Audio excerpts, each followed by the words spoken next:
नमस्कार, प्रणाम। कैसे हैं आप सभी लोग? मैं बता देना चाहता हूँ रिपोर्ट के अनुसार, जी हाँ, रिपोर्ट के अनुसार निकल कर आ रही सारी बातें कि पावर स्टार पवन सिंह का एक बड़ी सैड सॉन्ग आ रहा है। जी हाँ, बड़ी सैड सॉन्ग आ रहा है जो कि आपको रुलाने की, मतलब आपको आँख में आंसू लाने की वो गाना दम रखता है। जी हाँ, दम रखता है। मतलब उस गाने को आप लोग सुनिएगा तो आपको आपके आँखों में आंसू आ जाएगा। जी हाँ, तो मैं बताना चाहता हूँ power star Pawan Singh London जाने से पहले, जी हाँ, power star Pawan Singh London जाने से पहले सलीम सुलेमान जी के लिए एक सैड सॉन्ग उनके ऑफिशियल यूट्यूब चैनल पर के लिए, मतलब उनके एक गाना बनाया गया था। जी, तो उस गाने को अभी तक रिलीज़ नहीं किया गया, लेकिन अब लंदन आने के बाद जी उस गाने को अब रिलीज़ किया जाएगा। जी हाँ, वो उस गाने का जो गाना था वो सैड सॉन्ग था। जी हाँ, वो सैड सॉन्ग था, तो आप लोग के बीच रिलीज़ किया जाएगा। जी हाँ, सलीम सुलेमान जी के साथ वो गाना था और उनके ऑफिशियल यूट्यूब चैनल पर रिलीज़ किया जाएगा। जी हाँ, तो मतलब वो एक सैड सॉन्ग, बहुत दर्दनाक खतरनाक सैड सॉन्ग है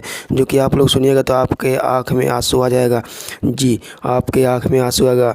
जी, तो मैं बताना चाहता हूँ कि उस गाने को मतलब सब कुछ कंप्लीट कर दिया गया है और आप लोग के बीच अभी तो नहीं सैड सॉन्ग वो छूटेगा, लेकिन छूटेगा हाँ, लेकिन वो गाना एक दर्दनाक सैड सॉन्ग है, यानी कि खतरनाक। मतलब आप उस गाना सुनिएगा तो आपके आँखों में आंसू ला सकता है। जी हाँ, आपके आँखों में आंसू ला देगा, ये गारंटी है। जी, तो चलिए मिलते हैं नेक्स्ट वीडियो में।